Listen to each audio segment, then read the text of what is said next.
Bonjour à toutes et tous. Merci d'être venus si nombreuses et nombreux au festival I Love Transmedia. Nous sommes ravis aujourd'hui d'accueillir Lytro, la promesse des technologies plénoptiques. Aujourd'hui, nous accueillons Steven Swanson et Hanlon de la Content Partnership at Lytro. Let me introduce you, Annie and Steven. Thank you. Bonjour. Hi.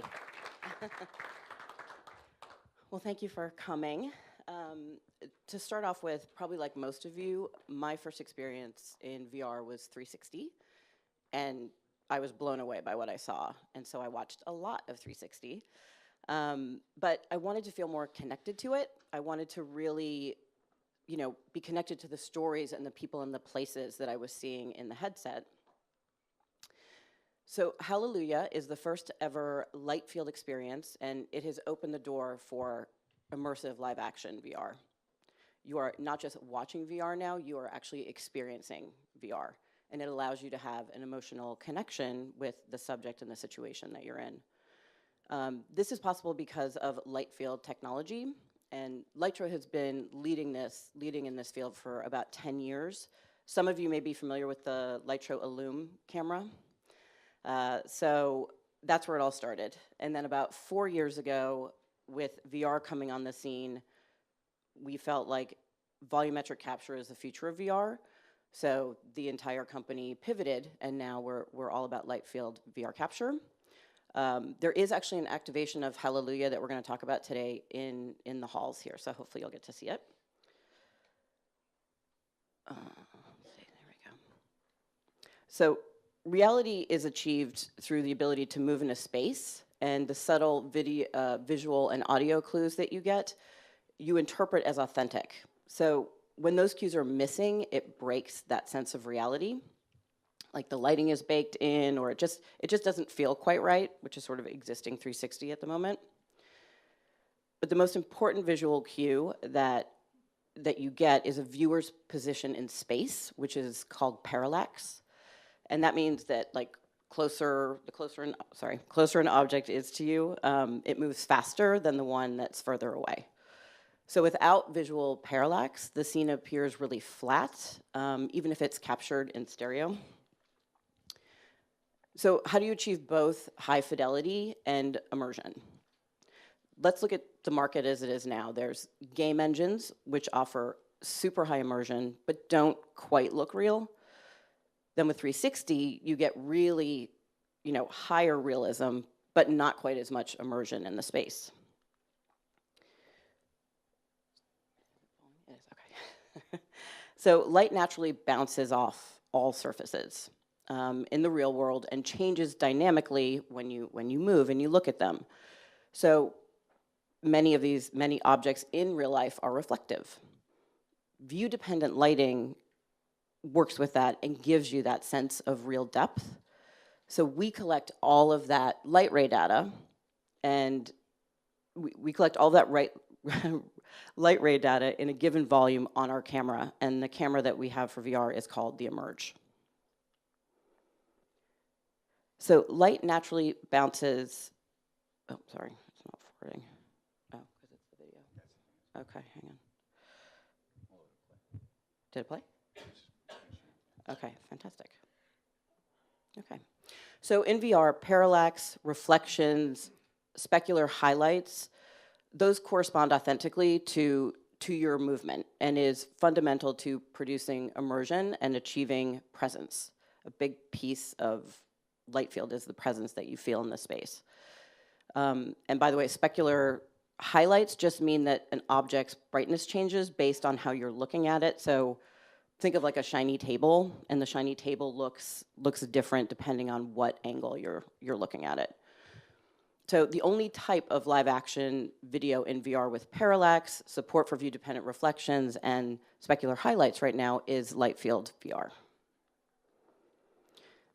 Okay, great.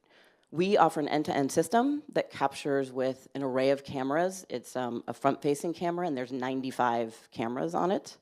And then we process it into a viewing volume with numerous 360 viewpoints throughout that volume. So creating a cinematic VR experience is not just a question of capturing a beautiful 360 scene or adding in stunning graphics. To be truly remarkable, the experience has to have that presence. So the viewer needs to forget where they are and really believe that they're in this alternate reality. So one thing that's extremely hard to capture is humans. And you might have seen Tarkin in Rogue One, and even though it was incredible, it still felt a bit off. He didn't feel quite real. And that's because there were so many subtle movements and light shifting on human faces that it's really hard to build a human successfully right now. But Lightfield preserves those nuances of the human facial expression and that emotion, so you actually feel like you're with a real subject and you feel connection with them. So we want to help make amazing experiences. We are not a production company, but we collaborate with some of the top content creators in the world so they can tell more immersive stories. The production workflow is very similar to traditional. The director stands behind the camera. You can do cinematic lighting. And the post tools actually are fairly standard post-production tools and visual effects. And Steven's going to talk about that more in a moment. So let's talk about the Hallelujah experience that we have here. Director Zach Richter was a very early adopter in the VR space, and this was a concept that he came up with about 2 years ago, but he didn't think 360 was the right space for it to come to life. Then he saw, I think about just a year and a half, 2 years ago, this moon demo that Lytro had done, and so he reached out. So Zach is friends with Bobby Halverson, who's the singer in the Hallelujah piece, and he wanted to know what it would be like to have several Bobbies surrounding you and singing a cappella. So the first part of the piece allows you to really hear that spectacular harmonizing that he does and really feel like you're in the space as he's around you. You really get to kind of explore the presence of being with another human. But Zach also wanted the viewer to feel transported and to feel like they were actually in this space. So the second half of the experience is at St. Ignatius Church in San Francisco. And you then have, this amazing choir. They're still, they're all singing the amazing Leonard Cohen song. And it's a truly breathtaking reveal because you actually feel like you are in this church and you want to, you turn around, you want to explore, you want to go sit in one of the pews because, again, all the light, all the depth, everything is accurate and is moving with you. So when you move, the parallax allows the lighting to change. So to get a bit more into how Hallelujah is put together, I'm going to hand it over to Steven so he can jump in a bit more about how the Lytro Immerge worked with Zach. All right, by show of hands, how many of you have seen Hallelujah on the floor? All right, so about a third of you. Awesome. Well, I'm excited to hear what you guys think about when you see it firsthand. So the camera, like Annie was saying, it's a camera rig of 95 cameras. There's 2 pointing up to capture the ceiling, 2 pointing down, and there's 91 facing forward. The volume itself is a direct correlation with the size of the camera array. So if you could imagine if I took a photo from, let's say, one of you over here on this side and over on this side, I can see your left ear, your right ear, but I'm never going to see the back of your head because I didn't actually photograph it. So there's a correlation between the photography and the amount of volume that you can move around within. One of the first generation rigs that we built was a smaller rig, fewer cameras, less data, and the biggest feedback we got from that was that they wanted more volume, which means more cameras, bigger rig, and this is the size that we landed on. So it's a planar rig. It's all on the same plane. It's shooting forward. We capture about 90 degrees, and then you see there's 5 rotations. It's not 4, it's 5 because we need to have enough overlap between the different wedges so that we can take the data from the other wedge and use that as a kind of a standard to correlate and reverse engineer the volume consistently. So this was the first shoot day. There was only 2 shoot days. The first one was on a sound stage, and for those of you who have seen it or are going to see it, the first part of the piece opens up where there's Bobby. It's supposed to be a soulful, kind of moving, spiritual piece, and so it's just him in a quiet, dark environment. He's singing, and as the song evolves, there's multiple versions of Bobby around you, all correlated with spatial sound. So as you move closer to the other Bobbies, you hear their particular track in the chorus. That was all shot on this green screen here, And then the second day was in the actual church. This is the church in San Francisco, just kind of a wide establishing view. We were very close to the front. And then from a shooting perspective, we have, your video village, if you will, where we have all the controls. We have a 7-up screen that you'll see here in a second of, the extreme up, the extreme down, side to side, so that you make sure that you're framing and capturing everything that you want to see in the volume. Our touchscreen controls, you have shutter speed, you have ISO, you have all the controls that you normally would want when you're shooting a regular film. So there's kind of a natural translation for people that are used to shooting in conventional media. This is Zach, the director, just making sure that the framing is correct. And one of the key things that we took away from the design of the rig is that, different from a lot of the VR rigs that you see where they're spherical in shape, where they have some kind of a configuration with, camera pointing here and here and here and here and here, we learned that those professional VR studios, they were shooting with wedges anyway. They were shooting in one direction. So for example, they shoot the action over here, you have the crew and the lighting and the gear and all that stuff behind you, and then they would remove that and then shoot that section, and they would composite those together. So they were already focused on what's in front of you anyway, and so that led to our planar design as opposed to like a spherical type design, which is very common. But again, based on the imagery, that allows you to capture the world and mathematically reproduce it. The reason I bring that up is because when you're focusing on the front area, you typically want to light things in a specific way, and so your traditional lighting, like this big panel here, is something that you would want to employ, as opposed to when you have a 360 rig, you plant it in the middle of the scene, and you say, all right, everybody go hide, and you hide behind a bush and direct it from afar. And in terms of post-production, we've worked closely with the Foundry to develop a suite of tools whereby the process is not dissimilar to stereo. So for anybody who's familiar with visual effects to a degree, stereo, you have a left eye and you have a right eye.